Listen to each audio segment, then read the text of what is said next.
Deconverted man here.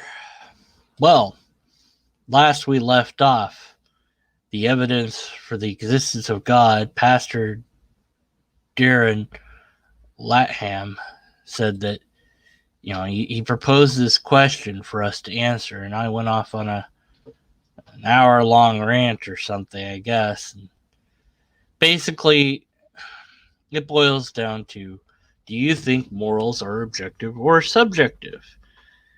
It's a difficult question, but it also underlines a different question of ethics and what are those and how they work and which ethical system might be better or the best.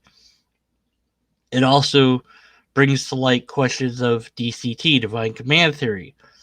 If God tells you to do X, then aren't you obligated to do X? In the Christian Old Testament and also in the Torah, although the story might be a little bit different, but Abraham is told to go kill his son. And he does. He goes, gets his son, climbs this mountain, ready to kill him. And the last moment, God tells him, "Yeah, never mind. You don't need to do that." And because you're so faithful, here's your reward. Now, why wouldn't it be a test of God said, "Kill your son," and Abraham says, "No, I'm not going to do that. Even though you're God, you might destroy me. I'm not going to do that because that's wrong." And then God, to congratulate him, say, "There you go. You have the right moral values, Abraham. I'm going to, have you be the leader of these people."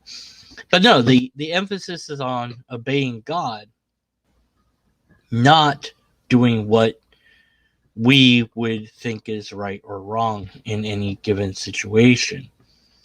So divine command theory, as an ethical system, relies entirely upon what you think God tells you to do or not to do, and then following those instructions. At no point does it matter if you think it's right or wrong. If God says it, you do it, that's it. Period. End of story. If God tells you not to do it, you don't do it, even if you think it's good to do. End of story.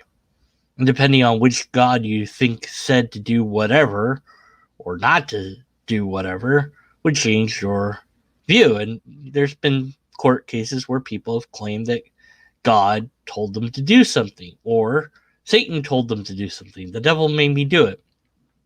Both have happened. There's been cases where mothers have drowned their kids and said, "Well, I thought my kids would go to heaven, so I did the best thing possible." And I made a video called the Pascal's baby wager. If you truly believe that the innocent are going to heaven, then you would be morally obligated to end their life, to send them to heaven before they got the chance to become corrupt individuals who might not go to heaven. And since the likelihood is greater, then obviously we have to go slay thousands upon thousands of babies. It's the only moral option left. Well, I think that many people would object, hopefully, to the Pascal baby wager. And yet, no theist has answered the conundrum. I've had a few people look at the video, but nobody has made a rebuttal to it. I think that's quite telling. Anyways, so Pastor here is going to walk us through this serial killer who did these terrible things and then ask, "Do you think what they did is bad?"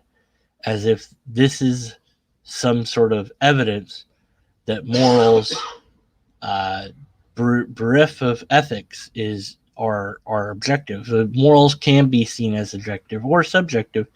Just depends on what you think those terms mean. But anyways, we're gonna listen to him talk about this. Murdered, dismembered women, and he did it all for his own pleasure. I ask you a simple question. Do you think that what Robert Pickton did was wrong? Now, I want you to be very careful how you answer that question because your response has serious implications. I'm not asking you if what you believe what he did was distasteful or unfortunate or unkind or inappropriate or socially destructive. I'm not asking you that. I am asking if you believe that what he did was objectively, morally wrong.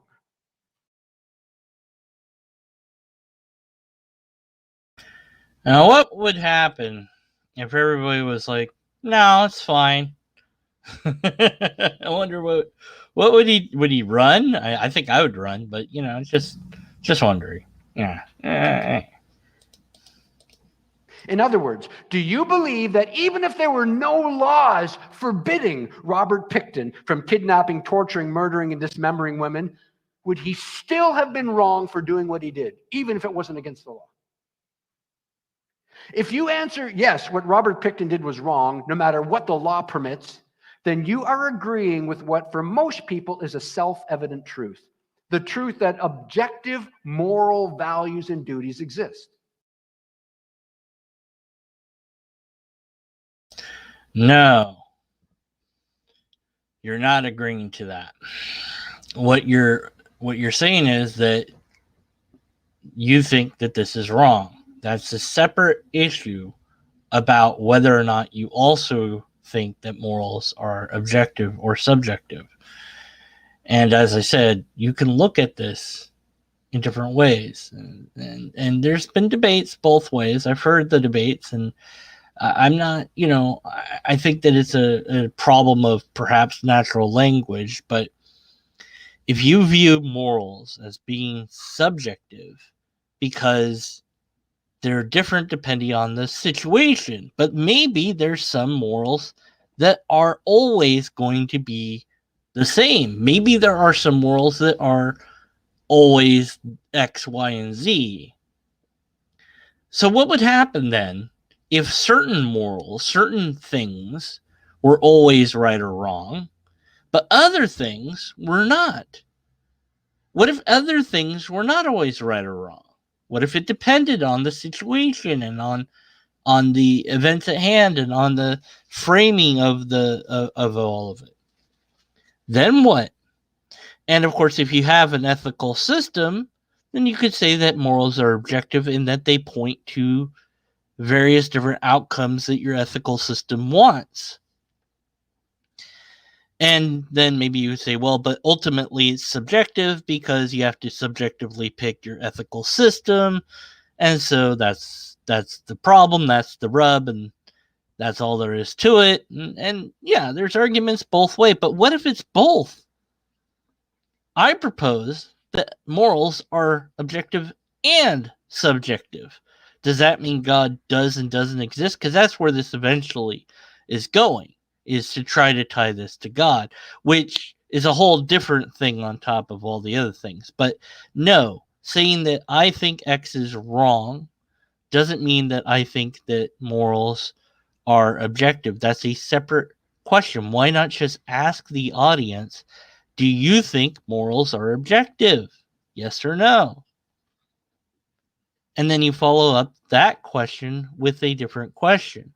Very well. Okay. But that's not what he's doing here because his goal is not to educate, but to indoctrinate. And that's what yeah, that's an assertion I've made, but I'm pretty confident in that assertion. Meaning, you believe that there are activities like torturing a baby for fun that can never be labeled as acceptable in any culture, at any time, for any reason. There are some things that are just plain wrong. But what if the God said to do it? Then would it be wrong then? I mean, if it's always wrong, no matter what, then is it still wrong even if a deity tells you to do it or not to do it? So this goes to the classical dilemma. Is it good because the God wills it, or is it good on its own? Or, Why, what makes it good? And so, yeah, we all would probably, hopefully, agree that what this guy did is wrong, but that doesn't mean that we've agreed to objective moral values, and it also doesn't mean anything beyond that. So, yeah. Torturing babies for fun is wrong. Torturing babies for some other reason, well, now let's not get technical, but you believe that there are things that are objectively wrong, yes, even evil. We know this to be true, just like we know 2 + 2 = 4 is true. It's that basic. So basic that some of you are wondering, Darren, why are you even talking about this? Here's the thing, as your outline says. If God does not exist, objective moral values and duties do not exist. Yes, the outline. Dare I bring up the stupid outline and how bad that is again? Yes, I do, because it's so dumb. It's so freaking dumb. Look around you there 3 times. Where is the moral bit? Let's see if that's even in here or not. If I remember right, it wasn't really even in there. Oh, there it is. Now I found it. I'm sorry. It is in there. I'm not showing it on screen though. Here, let me get that on screen here. Here's the mighty booklet. Ooh, the booklet. The mighty booklet. Take a look at this booklet. He's got it linked. It's just so bad. So after the, I don't know, is this the second or the third look around you? I don't remember. The existence of blank values and duties. So you're supposed to put in moral. Ooh. If God does not exist, then those things don't exist. But they do exist, so God does exist. And here's where it came from. It comes from the Bible, and it must be true then. And then look around you. Okay, God. Just pathetic. It's so pathetic. This is I don't even know. It's just pathetic. That's all I got. If God does not exist, objective moral values and duties don't exist. If God does not exist, objective or right and wrong are merely illusions. If God does not exist, right and wrong are rules that we've simply made up out of thin air. If there's no God, we are nothing more than cosmic slime, and it's okay. So this is what's known as an appeal to consequence. It's also, because he said cosmic slime, I would dare say that's a fractal error, because nobody describes us as cosmic slime. That's just incoherent. Barely Germania. So no, we're, yes, we are just cosmic space dust, is I think what you wanted to say. I think you're confusing the slime thing with, that's the, one of the proposed origins of humans and evolution is from slime, right? And so you just combine those two. We're just, it's just, if it's all this, then this is, and it doesn't really matter, and that's terrible, and we don't want that outcome. We don't want to just be this. If there's no this, then this is true, and that's bad, therefore it can't be true. Man, I owe money, but if I owe money, then I have to pay it, and I don't want to pay it, so it must not be true that I owe money. But no, even if you could somehow demonstrate that objective morals and duties existed, you would then have to show the association causation linkage from that to God, which you didn't do.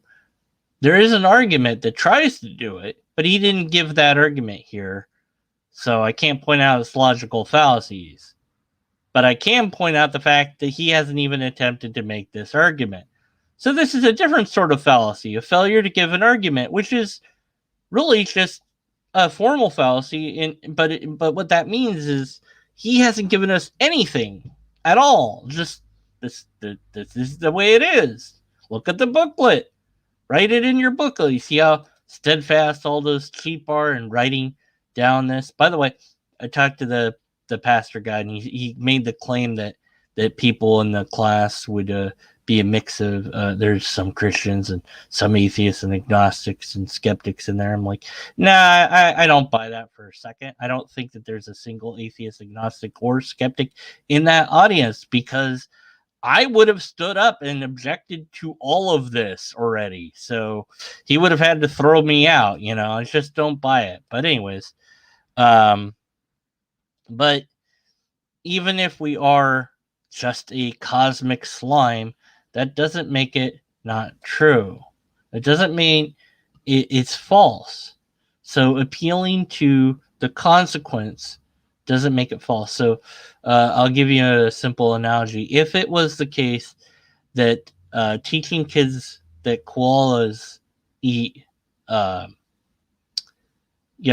eucalyptus leaves, I can't even say the eucalyptus, right? Whatever.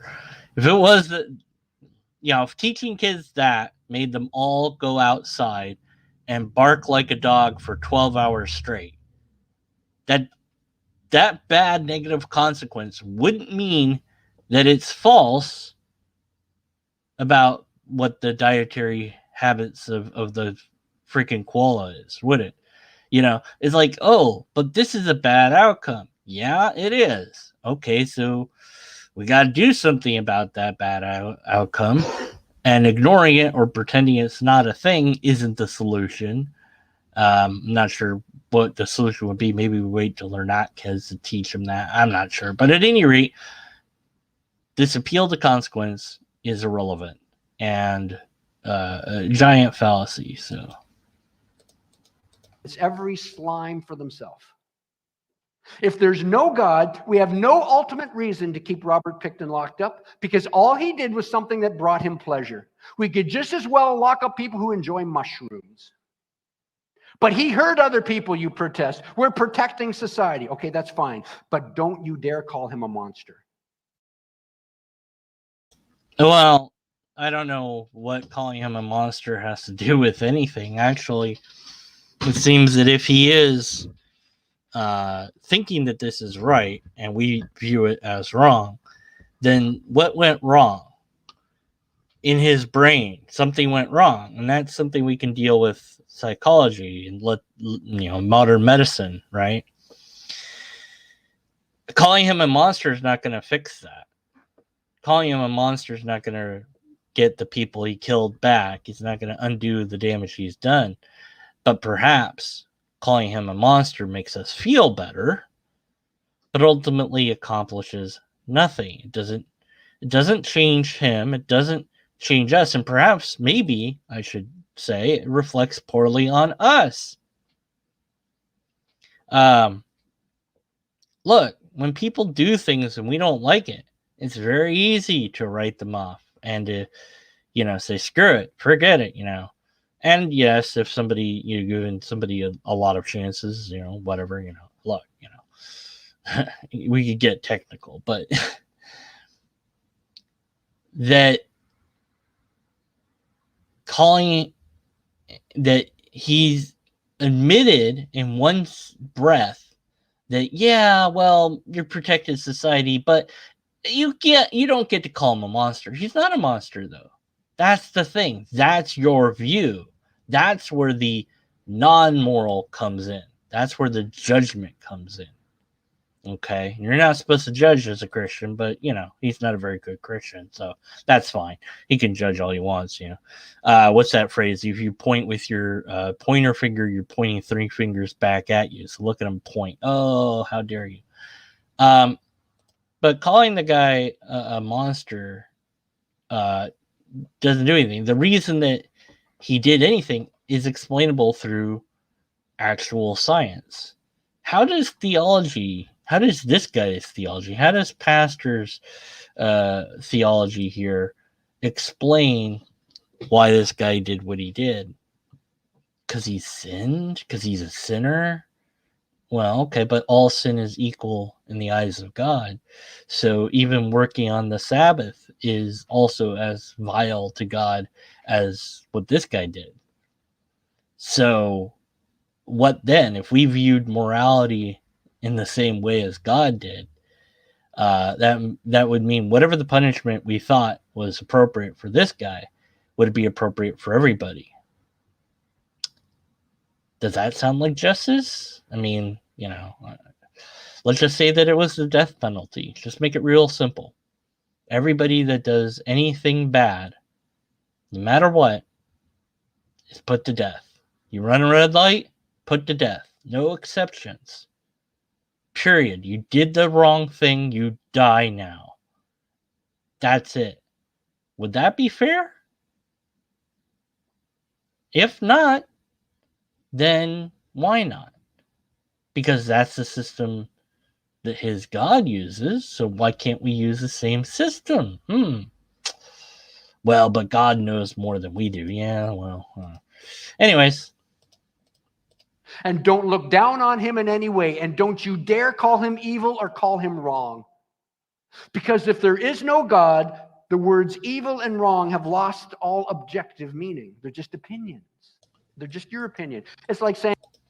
Yes.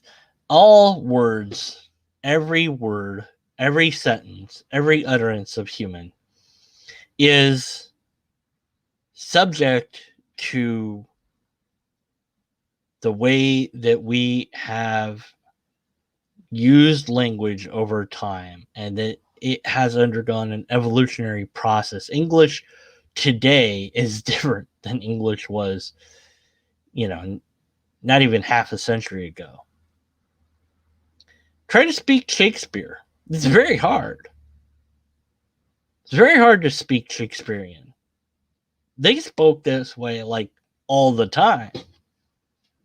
Read the Constitution. It's hard to read because it's written like with different. It's English, but it's old English. You read King James version, of course, that's like almost incomprehensible.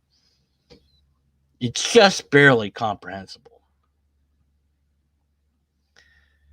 The older English you go, the harder that's going to get because language evolves. And yes, humans made language. There's no evidence otherwise. I know this guy probably believes in the Tower of Babel and all that nonsense, which also has no evidence that ever was a thing. There's no evidence of one common language ever prevailing in human anything that we know of, but maybe it was so far ago that it's lost to time. Who knows? But regardless, the word good has a value to it because we give it that value. We say, this is what the word means, and then that's what the word means. That's the end of that. The word has power because you give it power.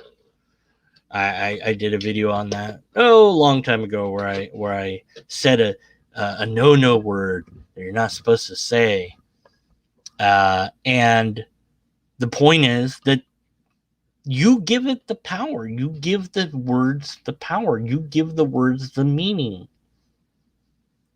and they mean that because everybody agrees, broadly speaking, that this word means this thing. And it's not that the dictionary says it and therefore that's the definition. This is how a lot of people have come to use it, and that's what we're saying. But we're also saying that, yes, this is what this means. Good means good because it's good and for no other reason. The Bible says a lot of things, of course. One of the things, I remember this conversation a long time ago that was in a Dunkin' Donuts, I believe, and this person was reading from the Bible about how non-Christians or whatever they do was completely pointless. And I said, that really bothers me because I don't believe in this stuff. And I think that if I would, I know some basic EMT stuff, and if you had a heart issue, I could potentially save your life. I think that there's value to that. My doing that, that's something you would want me to do, I would presume, is to try to save your life. And you're going to tell me that because I'm not a Christian, that it has no value? It's like, well, and she didn't really know how to defend that. And I was like, that's really, really vile, isn't it? To think that way. That my actions don't matter ultimately, cosmically. And so this ultimate appeal to consequence, that nothing really matters, that there isn't a good, quote unquote, or a bad, quote unquote, because there isn't a X, or X here is God. X could be anything, by the way. You could substitute that and say, well, if magic doesn't exist, then nothing matters. Or if this isn't true, then all this doesn't matter. It's like, no. The word good still means good, because yes, I said so, and you said so, and so what if it's just opinion? That doesn't matter. If we all agree it, then what's that change? We all agree on the rules of chess, broadly speaking, and there's variants perhaps, but we all agree on it. It's just because, it's like, oh, but it's just opinion. Yeah, but once we decided to play the game of chess, we decided that we were going to play by certain rules. And the more complicated a game you have, the more complicated the rules, and then maybe you need referees to keep everything in check, and maybe people don't agree with them, and all this other stuff that can happen. And the idea that just because we made up the rules, that makes the rules useless, is repugnant to me. This age-old, worn-out talking point that basically boils down to, if you don't have a God, then you don't have real morals. That's all this boils down to. But of course, he doesn't mean God. He means Yahweh. He means a very specific version of Yahweh that he believes in. So that's really what it means. Saying, I like ice cream and I don't like chocolate, I don't like murder, and I don't like rape. It's just your opinion. It's purely subjective. Subjective meaning it's tied to you as a subject. It's not objective. It's not true for everyone. It's just true for you. Now, don't misunderstand what I'm saying here. I need to be very clear. If you're here and you're an atheist, hear this. I am not saying that you have to believe in God in order to live a moral life. I'm not saying that at all. Many, perhaps even most atheists, are fine, upstanding, moral people. The issue is not, can a person live a moral life apart from God? Yes, of course they can. The issue is, do objective moral values actually exist apart from God? And the answer would have to be no. Apart from the existence of God, there is no rational, objective basis for morality. And it may surprise some of you that on this point, many atheists agree. Okay, so I don't care how many people agree with whatever. That doesn't make any given proposition true or false. An appeal to majority means nothing. Even if all the atheists all agree, that doesn't make it true. Okay, so there's another fallacy for you. Appeal to majority again. So what? How many atheists agree? It doesn't matter. Doesn't matter. Doesn't matter even a little bit. That's not how we determine what is true or not true. It's not a vote. That you can live a moral life with or without God, yes, that would have to be true. But since we're talking about his particular version of God, he's hiding something from all of us, even though we know that, sort of. Well, what's he hiding from us? Well, I'll tell you what he's hiding from us. It's very simple. Because he's a proponent of a certain type of theology, I would go on a limb to assume a few things about him, and I could be wrong, but I'm fairly sure I'm right, given my interactions with him. Whatever you do that's right doesn't matter. It doesn't matter. Your good deeds don't matter ultimately. Your bad deeds ultimately don't matter unless you're a Christian. Then they matter. Well, no, they kind of don't. Actually, none of the things matter as long as you're a Christian. You can be forgiven of anything as long as you're a Christian. Oh, yeah, well, but you can't really repent of X unless you stop doing X. Well, okay, so the guy about to die on death row, he's repented of his sin of killing all these people. He's definitely not going to be able to kill anybody anymore because he's going to die pretty soon. So that's repentance, right? Well, I guess so. So he's fine. Well, but you never know when you're going to go. Well, that's true. So you better repent now. There's an urgency there. Because it's about saying, admitting I did wrong. But everything you do is wrong. Just about everything you do is wrong. And it doesn't even matter. And ultimately, depending on your theology within Christianity, you're born wrong. You're born a criminal. And so you have to petition for forgiveness. So it doesn't matter. Right and wrong doesn't ultimately matter. If you believe in Jesus and accept him as your Savior, then everything is permitted. If you accept the salvation offered, the free salvation, it's not free, it's a high cost, then everything that you did is fine. It didn't really matter. It's all forgiven. So it seems to me that he is hiding the true nature of his own God in order to make this moral argument, which he's not even doing a good job of doing, presenting, rather, whatever. For example, again, quoting Richard Dawkins, a famous atheist, I quote him. He said, describing our reality according to atheism, there is no design, no purpose, no evil, no good, nothing but pitiless indifference. I quote him. He said, it's pretty hard to defend absolutist morals on grounds other than religious ones. And where did he say that? In what book? When? What? I mean, you can't just quote people. I mean, Dawkins is simply facing the facts of his atheistic belief. If God does not exist, objective values and morals and moral values and duties don't exist. To whom are we obligated if there is no God? Why? To who? Everyone else, every other human. That's who. That's who I'm obligated to. Is you, whoever you are. And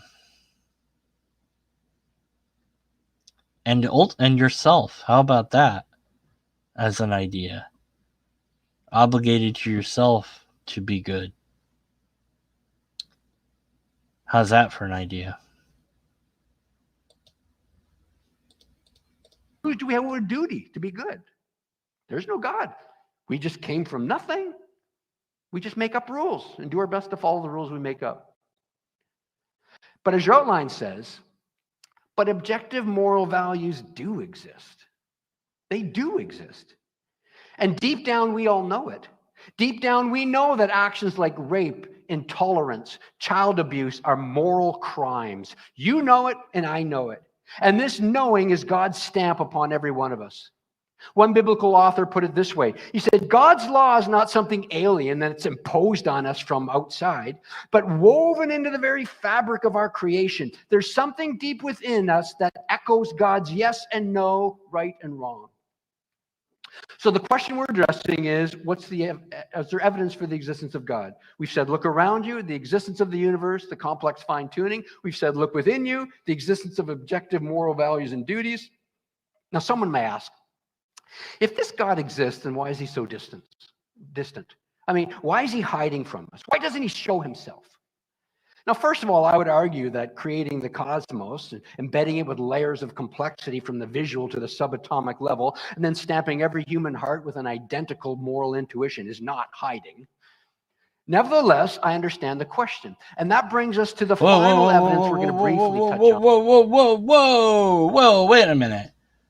But if everybody had that stamped on their heart, then how is it possible that that guy did the things that he did? And also, not sure what stamping anything on heart, like, it's not visible. What do you mean heart? You mean the organ? Or do you actually mean the brain? Like, what do you mean here? What do you... Like, you just breeze through that as if it's true, you know? It's like, no. Stamping every human heart with an identical moral intuition is not hiding.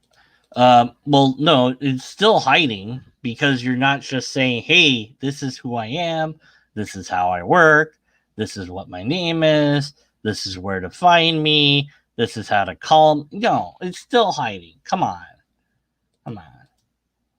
Nevertheless, I understand the question. And that brings us to the final evidence we're going to briefly touch on the existence of God. There's evidence if you look around you, there's evidence if you look within you, and there's evidence if you look behind you.